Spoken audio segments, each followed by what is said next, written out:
I want to retain all rights. I don't want to waive any rights. And that's not really how it works. Welcome back to another video in our Rockingham County video series. If you're new, you may want to stop and check out the earlier videos in this playlist to get caught up. Today we're going to hop around the timeline just a bit to highlight the selective prosecution and enforcement in Rockingham County. Back in part 4 of this series, we showcased Madison Police showing their true colors. In that video, we reviewed a handful of protests and the selective enforcement of the Madison PD. Mike's protest signs were ripped out of his hands multiple times. Every sign he carried, actually.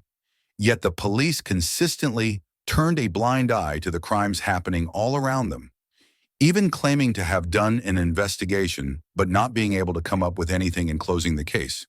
Check out the couple videos on Officer Wharf for an example of this. One sign thief, however, decided to steal the sign out of Mike's hand in front of the police department during a police event. This thief, however, must have known he would be protected by the cops as he stole the sign and ran toward them and not away. Check out the video.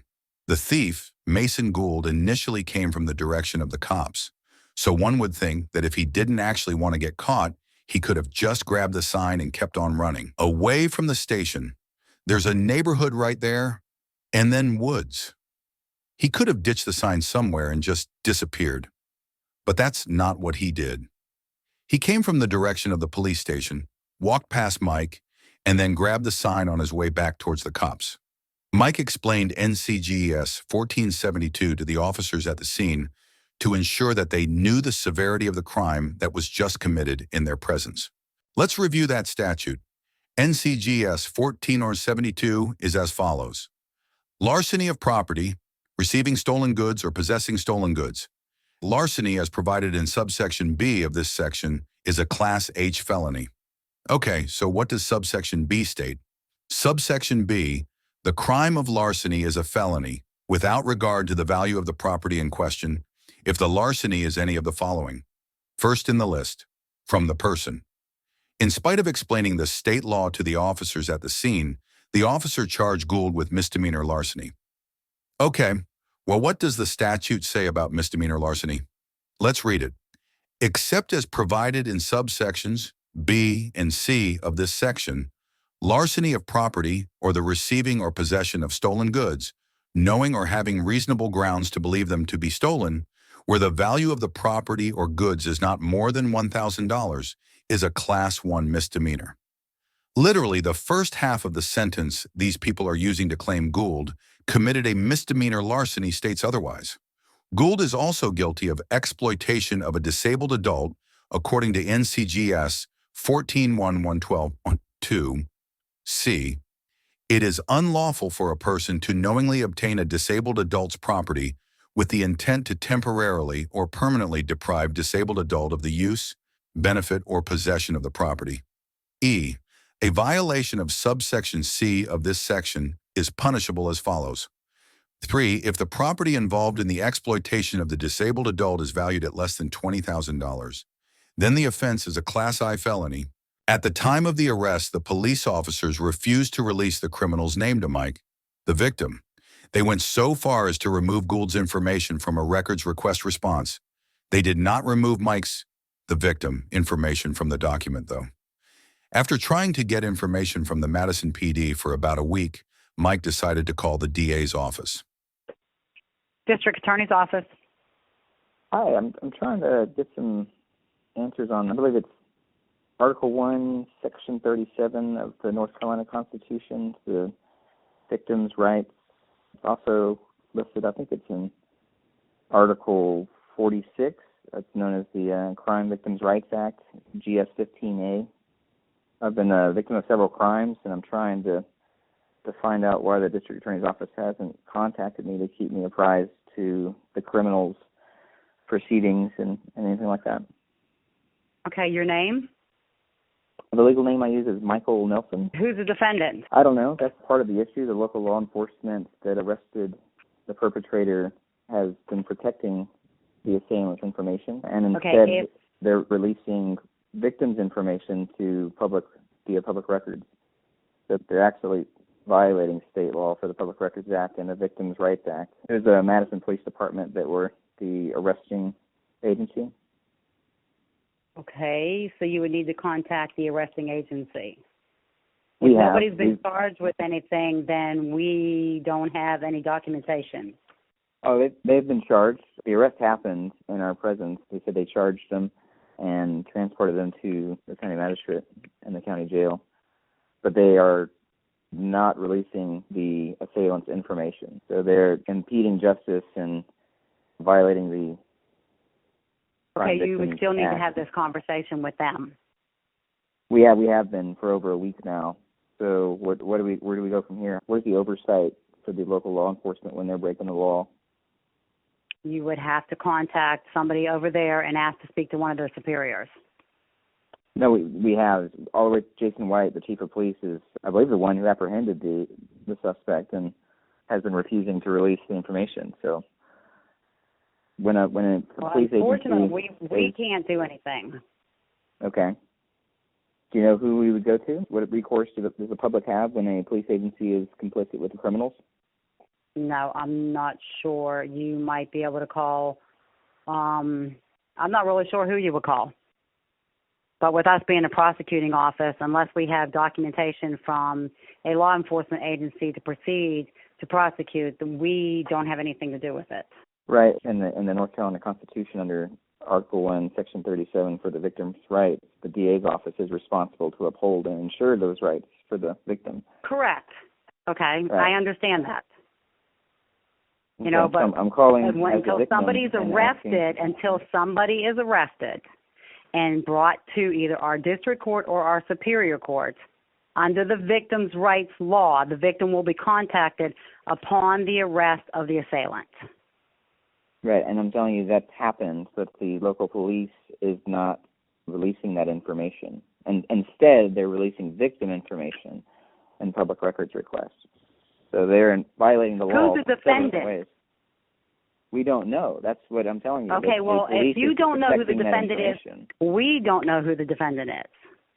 Okay. Well, is there somebody from the district attorney's office that is willing to call Madison Police Department to get that information to ensure that the victim's rights are upheld? Who am I speaking with? The legal name I use is Michael Nelson. And what is your phone number? Okay, I'm going to pass this on, okay? All right. Thank you. All right, have a good day. You too. That phone call didn't go very well. The DA's office seemed more concerned with getting Mike off the phone than with upholding victims' rights. We didn't hear back from the DA's office. This incident occurred near the end of September. Mike was kidnapped on the courthouse steps on October 6th, so this took a backseat for a bit. We did finally get Gould's name from the PD. Mike contacted the DA's office again in January to find out what charge the prosecution was pursuing. They said they were pursuing the misdemeanor charge, so Mike gave them the information they needed to correct that issue. He also pointed out that they were not upholding his victims' rights as outlined in the North Carolina Constitution in general statutes. District Attorney's Office.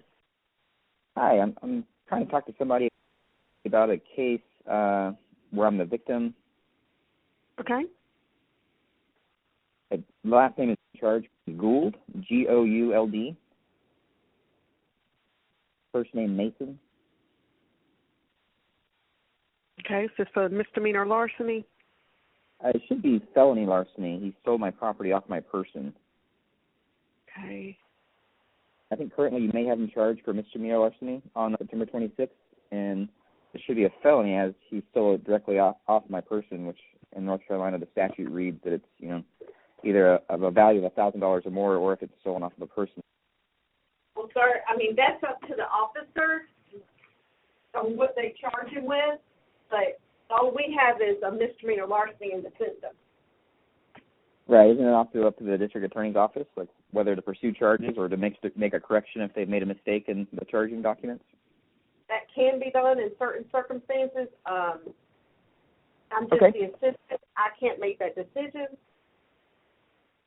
Well, who do I need to talk to see what's going on with this case and make sure that my victim's rights are upheld? Because I've gotten no response from the district attorney's office on this matter. I've called in the past and have not received any updates on this case. And so I Actually, just want to make sure. the not fall under Marcy's law because it's not an assault case. It wasn't a physical injury, and it's a misdemeanor. It's Section 37 of Article 1 of the North Carolina Constitution, the rights of victims of a crime.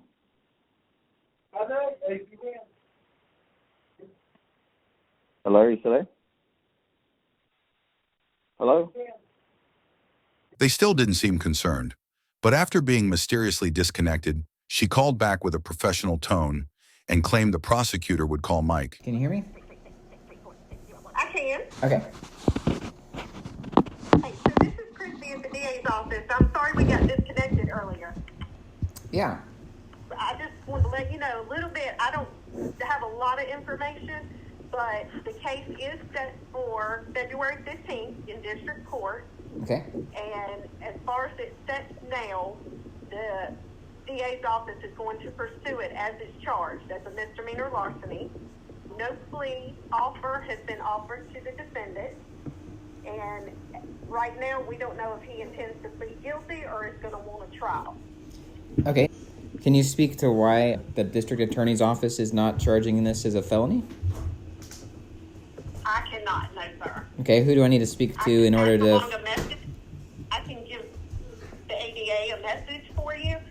They're not available right now. Okay, what ADA is in charge of this one? Is in charge, HUX. Okay. All right, so it's set for February 15th, and we need to talk to Jeff... That's at 9 a.m. 9 a.m.? Okay. We need to talk to Jeff Hux. Is that right?